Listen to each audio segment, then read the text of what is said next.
It's really important with what and when you're eating.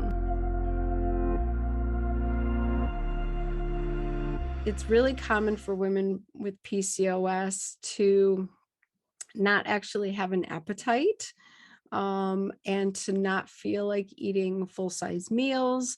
They often are in a dysfunctional eating pattern because they not only develop insulin resistance, but they get this resulting hypoglycemia. So your blood sugar can drop lower than a lot of people because you have to make extra insulin because, like I said, those cells don't hear the insulin signals. So you make extra insulin, and then all that extra insulin floods your system and it can drop your blood sugar too low.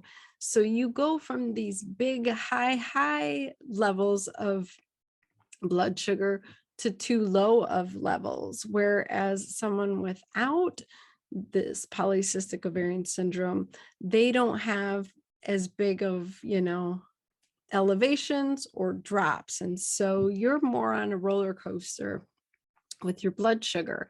So it's more common for women to struggle with hypoglycemia and feel hangry, feel shaky, feel like they have to eat every couple hours to maintain their blood sugar.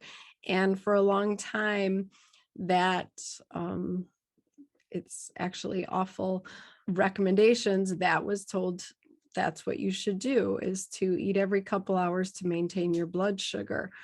But that's not actually fixing the problem. It's actually making it much, much worse because you continue to drive that insulin resistance. So normally a fasting insulin level should be around 5 or less. And what we see is levels of 10, 15, 20, or even greater than that. And that is telling me that your cells aren't listening to the insulin and you're having to make too much to do the same job. So it's really important to figure out, how can I get off of that vicious blood sugar cycle? The other piece of it is leptin. So leptin is our satiety hormone. It tells us to stop eating because we're full, but unfortunately, the more weight we carry, the more fat cells we have, the more leptin we end up making, and we can actually get leptin resistance, just like insulin resistance. And we stop feeling satisfied or full. So a lot of women will get stuck in this situation of never feeling full or satisfied, continuing to have cravings, and continuing to overeat because they're not feeling full. So if you're not eating healthy food, which is often the case with these cravings because you're craving immediate blood sugar relief, so simple carbohydrates, processed foods, things like that that are very high in carbohydrates to give you relief, that's driving the process and making it worse. And those don't actually have a lot of nutritional value. They don't have a lot of protein or healthy fats or vitamins or minerals. And so your body never feels satisfied, and that further drives the leptin resistance.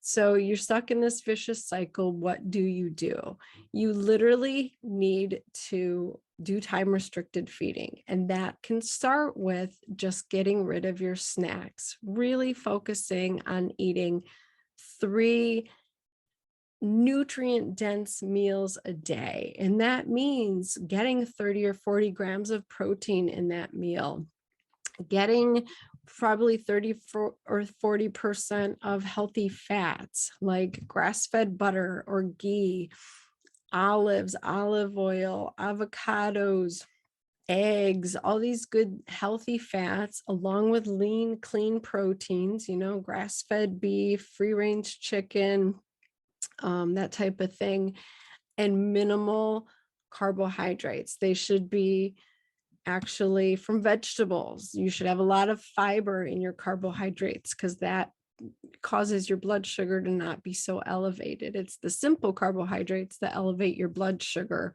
like plain white rice, bread, pasta, things like that. So stay away from the white foods. And if you can really figure out how to get 3 nutrient-dense meals a day and stop eating snacks during the day, that's step 1. Step 2 is to get into a time-restricted window. So stop eating at least 3 hours before bedtime. I would say most of us want to snack between dinner and bedtime, and that drives major insulin resistance. And drinking alcohol, it all gets metabolized into sugar. So really refrain from drinking and eating after dinner. So if you can go from dinner until breakfast the next morning, you're on the right track.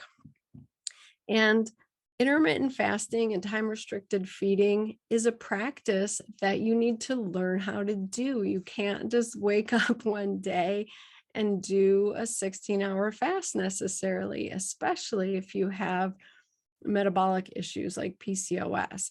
So it's something you work at, and you get to that level by small incremental changes over time. So you get rid of the snacks, you eat the healthier meals, then you shrink your eating window to 10 hours and then to 8 hours. And then you can eventually start to go for the longer fasts if that's the direction you want to go in. But that will improve the sensitivity at the cellular level. So it's super important.